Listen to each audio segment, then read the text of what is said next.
YouTube, welcome back to my channel. So I'm back at the pump track at my compound. Loads of stuff has been happening. I'm about to show you what I've been up to. I've had loads of help from some mates and it's actually been insane. This is day 3 now, filming for you guys. So day 3, well, video number 3 of a total of 4 days digging. So we've only done 4 days here digging, and I hope you guys have enjoyed it so far. I've said some things about how the pump track's gonna look, my plans. Some of it's gone to plan, some of it's things I've changed. I'll talk to you today about why I've done certain things and future plans, but since the last video a lot has happened, so I'm going to show you shortly what's been going on. But have a look behind me at the sand. So you remember when that arrived, 20 tons of sand. It was quite a massive pile, and this goes to show how much has been built, because that's probably 5 tons remaining, less than 5 there, I don't know. So I've used I'd say 15 tons of sand, a hell of a lot of clay, a hell of a lot of road planings out of that pile. So loads has been happening. It's insane actually to think it requires that much material to build pumps and berms. So you've seen the rolling, you've seen my breeze block retaining wall, which I'm actually stoked with. I got some positive feedback in the comments from some of you guys, because I was kind of expecting you to say, Matt, that is the worst job we've ever seen. So thank you, the guys who are nice. On top, let's have a look. So right now this is all clay for now. Like I said, I don't want to be riding on clay, so that's going to need to be lined with a bit of sand and road planings. This is all completely gone off now, absolutely rock hard. So on top I put road planings and sand. So I'll show you a quick time lapse now of me sorting all that out with my mate Dan and making that kind of ready to sit on up there actually.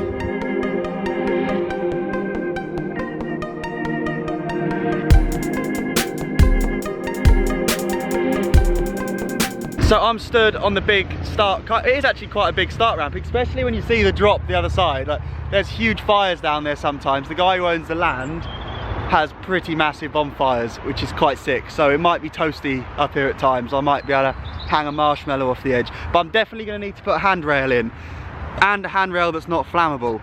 Here we go, we're up on the roll in here. You've just seen the time lapse of kind of getting all this ready. It needs whacker plating.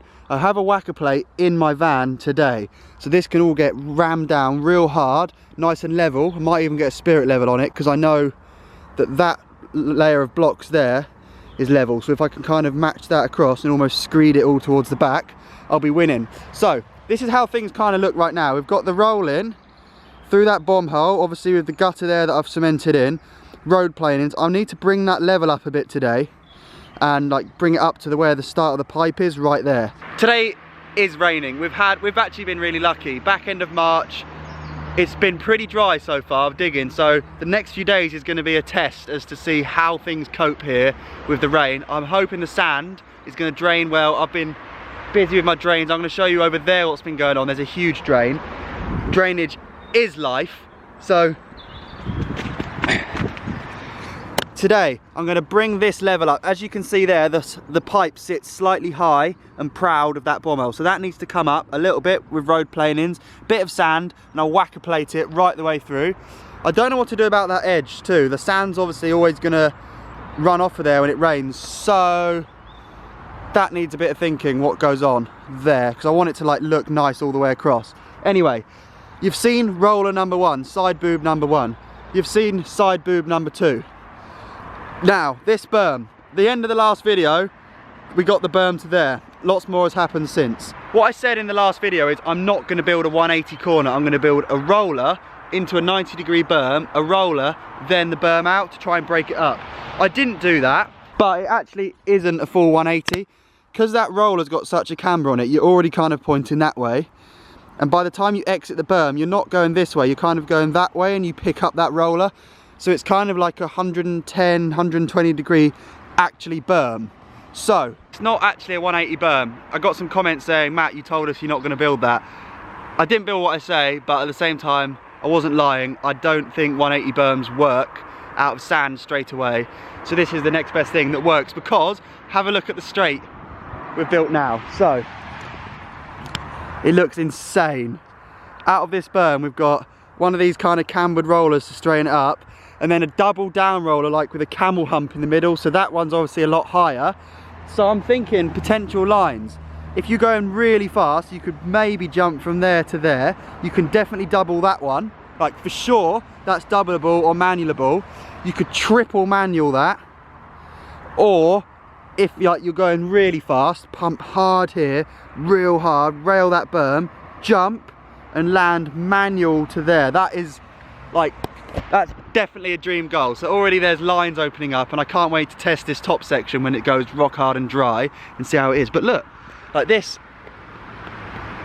don't know if you can hear that, but things are going good. It's pretty damn hard. Look how sick it looks from this side.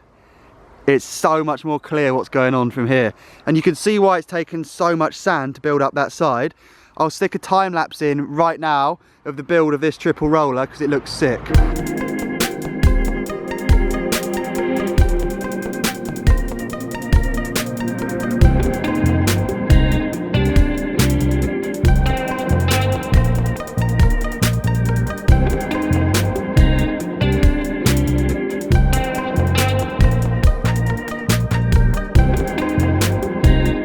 I've also had a bit of a sort out and a bit of a trim up top because the hairpiece was getting well out of control. Not really that trendy, but it's definitely a bit lighter for summer. So, you've seen as far as this roller. Okay, we've dug down again, we've removed the turf. It's really important to take the top layer of turf, whether it's grass, whether it's kind of like pine needles in the woods, whether it's pine cones, crap, just compost. Get rid of that. Whether you could put it in a big pile somewhere or fill a hole with it, get rid of it, because even if you build the sickest style jump on top of all that soft stuff, it's going to rot down. It's like the whole build a house on sand story. You don't want to do it, you want to build it on a nice foundation.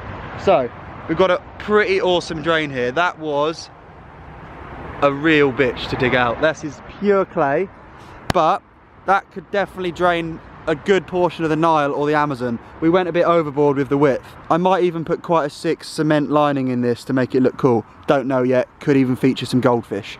Next up is this crazy looking rainbow, huge, rounded, massive pump bump feature. What even is it? I'm calling it the rainbow because it is quite a rainbow. So, luckily there was already the side of an enormous landing that's been built with a huge digger years ago. Last night started building this wicked rainbow thing out of clay. It did take quite a lot of thinking to get the shape of this like dialed in, because it's so hard when you're working in such tiny stages to envisage how it's going to be. Like, you've got an image in your head, but to get there takes like 3-4 hours. But I'm so happy with the shape. You'll see at the end of this time lapse how cool it looks and how it's just gagging to be ridden. Like, I'm stoked there was a landing there to be used, because if you had to build that from the ground up, it would be an insane job.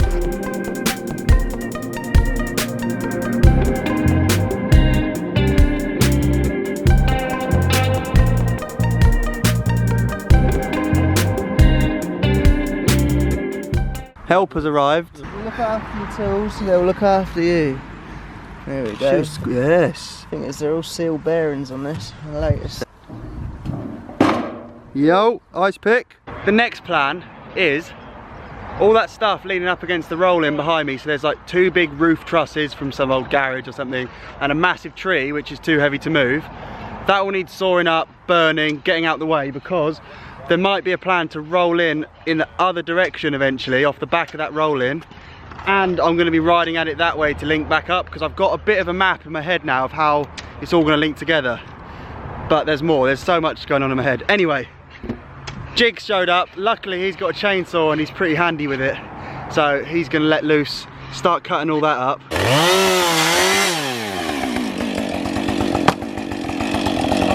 That'll work.